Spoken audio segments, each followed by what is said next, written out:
Hello everyone, आज के इस वीडियो में हम पढ़ने वाले हैं क्लास 11th केमिस्ट्री का दूसरा चैप्टर जो है परमाणु की संरचना, जिसका हम बहुत ही इंपॉर्टेंट टॉपिक पढ़ने वाले हैं जो है रदरफोर्ड का अल्फा कण प्रकीर्णन प्रयोग। तो रदरफोर्ड ने अपने अल्फा कण प्रकीर्णन प्रयोग में क्या बताया, इसका निष्कर्ष क्या निकला, पूरा हम डिटेल में एक्सप्लेन करने वाले हैं। अब बहुत ही आसानी तरीके से आपको इस वीडियो में समझ में भी आएगा और प्लस यदि आपने ध्यान से समझा तो आपको याद भी हो जाएगा। तो चलिए हम स्टार्ट करते हैं। तो देखिए यहाँ पर सबसे पहले तो हमने लिख दिया है रदरफोर्ड का अल्फा कण प्रकीर्णन प्रयोग। तो सबसे पहला तो ये बात आता है कि रदरफोर्ड नामक वैज्ञानिक ने अल्फा कण प्रकीर्णन प्रयोग किया कैसे।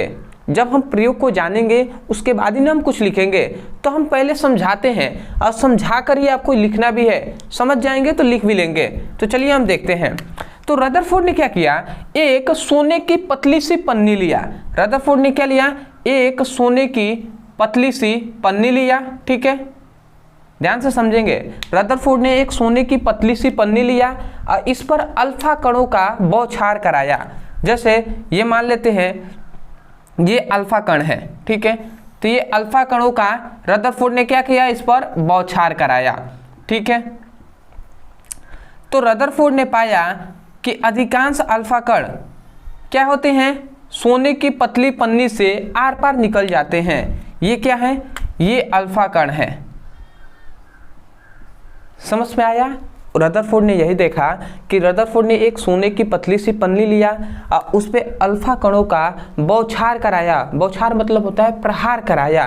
तो प्रहार कराया तो देखा कि अधिकांश अल्फा कण क्या होता है, जो सोने की पतली सी पन्नी है इससे आर पार क्या हो जाते हैं, निकल जाते हैं।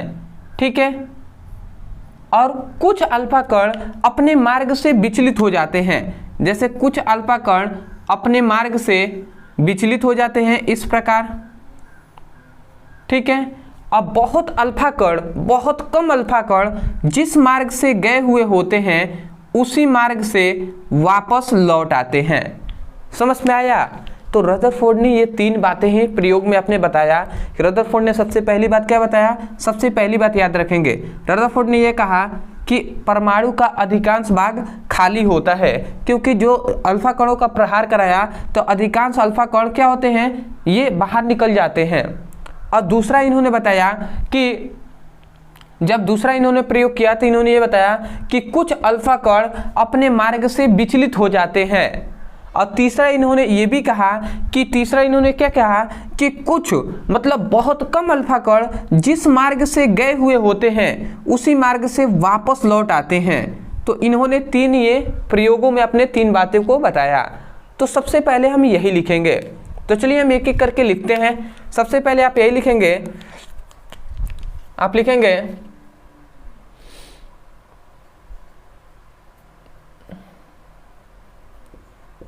सर्वप्रथम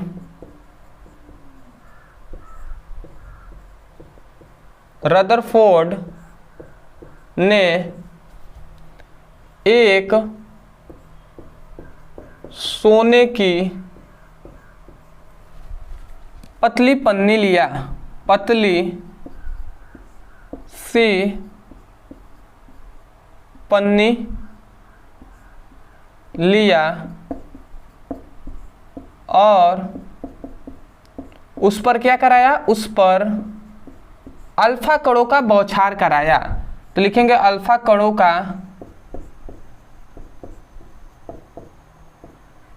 बौछार कराया। तो पाया कि, ठीक है, तो पाया कि, पाया मतलब देखा हम नहीं कह सकते क्योंकि वो ये नग्न आंखों से नहीं दिखाई देंगे। तो उन्होंने पाया कि, तो आप कहेंगे उन्होंने पाया कि, क्या पाया कि अधिकांश अल्फा कण अपने, सबसे पहली बात उन्होंने क्या पाया कि अधिकांश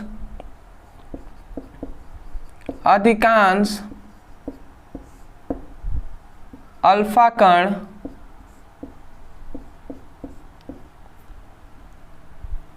सोने की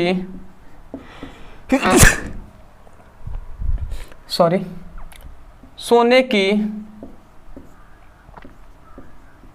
पतली पन्नी से आर पार निकल जाते हैं। समझ में आया? सबसे पहली बात इन्होंने देखा कि अधिकांश अल्फा कण जो सोने की पतली पन्नी से आर पार निकल जाते हैं, जैसे ये ऊपर वाला दिखाई दे रहा है, ये आर पार निकल गए हैं ना, ऊपर नीचे आपको दिखाई दे रहा होगा। तो ये अधिकांश अल्फा कण क्या होते हैं? अल्फा कण, अधिकांश अल्फा कण जो सोने की पतली सी पन्नी है इससे आर पार निकल जाते हैं। दूसरा इन्होंने देखा कि कुछ अल्फा कण अपने मार्ग से विचलित हो जाते हैं। तो ये हम लिखेंगे कुछ अल्फा कण अपने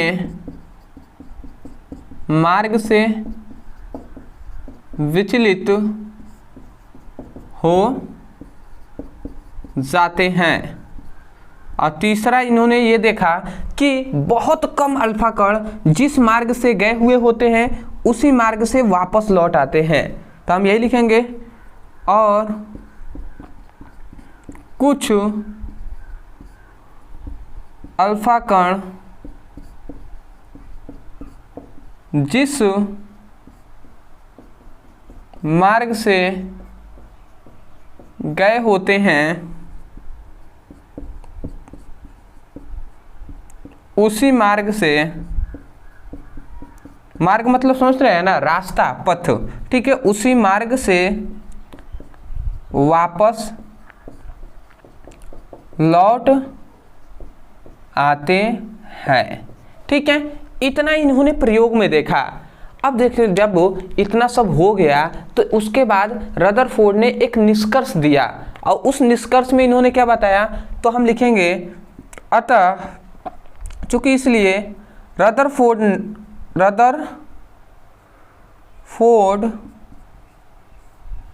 का निष्कर्ष।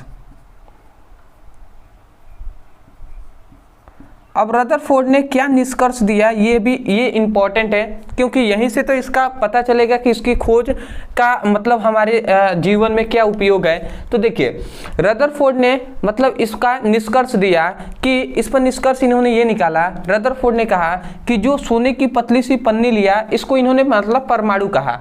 तो मतलब जो परमाणु है तो परमाणु का अधिकांश भाग खोखला होता है, खाली होता है। इन्होंने सबसे पहला ये निष्कर्ष इससे निकाला।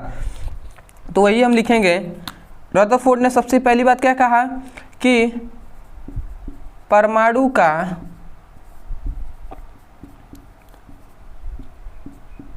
अधिकांश भाग क्या होता है, खोखला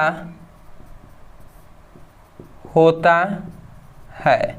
ठीक है, सबसे पहली बात इन्होंने कहा कि अधिकांश भाग खोखला होता है। क्यों? क्योंकि इन्होंने देखा कि जो अल्फा कण है ना वो अधिकतर अल्फा कण मतलब 100 यदि अल्फा कण है तो 100 में से 95 अल्फा कण क्या हो जा रहे हैं, सोने की पतली से पन्नी से आर पार सीधे निकल जा रहे हैं। जैसे ये गए थे वैसे ही सीधे निकल गए। तो इसीलिए इन्होंने कहा कि परमाणु का अधिकांश भाग खोखला होता है। दूसरा इन्होंने ये बताया कि परमाणु के केंद्र में एक धनावेशित भाग होता है। ठीक है, परमाणु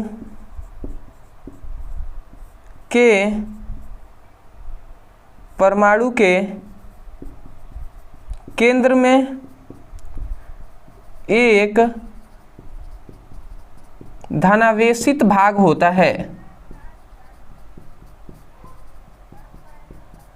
है जिसे हम क्या कहते हैं, जिसे रदरफोर्ड ने क्या कहा, जिसे रदरफोर्ड ने नाभिक कहा, जिसे नाभिक कहते हैं। समझ गए? रदरफोर्ड ने यही बताया कि परमाणु के केंद्र में एक धनावेशित भाग होता है जिसे हम नाभिक कहते हैं। परंतु एक बात आपको सोचना चाहिए कि रदरफोर्ड को कैसे पता चला कि इसके केंद्र में नाभिक है। मतलब नाभिक तो है, ये तो बात पता चल गया, बट इसके केंद्र में धनावेशित भाग है। ऋणावेशित भी तो कह सकते थे ना, पर उन्होंने क्यों यहाँ पे धनावेशित भाग कहा?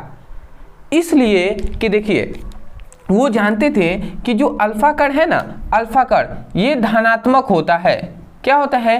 रदरफोर्ड पर जो आवेश होता है वो धनात्मक होता है। तो देख रहे हैं कि यहाँ पर अगर धनात्मक देख रहे हैं कि ये अल्फा कणों को क्या कर दे रहा है, विक्षेपित कर दे रहा है। देख रहे हैं ना, विक्षेपित हो जा रहा है, विक्षेपित कर रहा है मतलब इसको प्रतिकर्षित कर दे रहा है, दूर भगा रहा है। जैसे यहाँ पर आया तो दूर भगा दिया। तो दूर कब होता है, प्रतिकर्षण कब होता है, जब प्लस हो और प्लस हो। जब दो प्लस हो और दोनों को पास लाया जाए तो प्रतिकर्षित होता है, या दोनों माइनस हो, ये भी दोनों माइनस हो तब जाकर ना माइनस होगा। समझ गए। तो इसलिए रदरफोर्ड ने कहा कि ये भी धनात्मक है तो ये भी धनात्मक होगा, तभी तो ये प्रतिकर्षित कर रहा है ना। तो इसी पर रदरफोर्ड ने इसीलिए कहा कि रदरफोर्ड ने यही बताया कि परमाणु का जो केंद्र में एक धनात्मक या धनावेशित भाग होता है जिसे हम नाभिक कहते हैं। समझ में आ गया, इतनी बात बताया। और तीसरा इन्होंने ये बताया कि जो नाभिक होता है उसकी जो त्रिज्या होती है वो 10⁻⁻15 होती है। तो इसको याद रखेंगे कि परमाणु मतलब नाभिक की त्रिज्या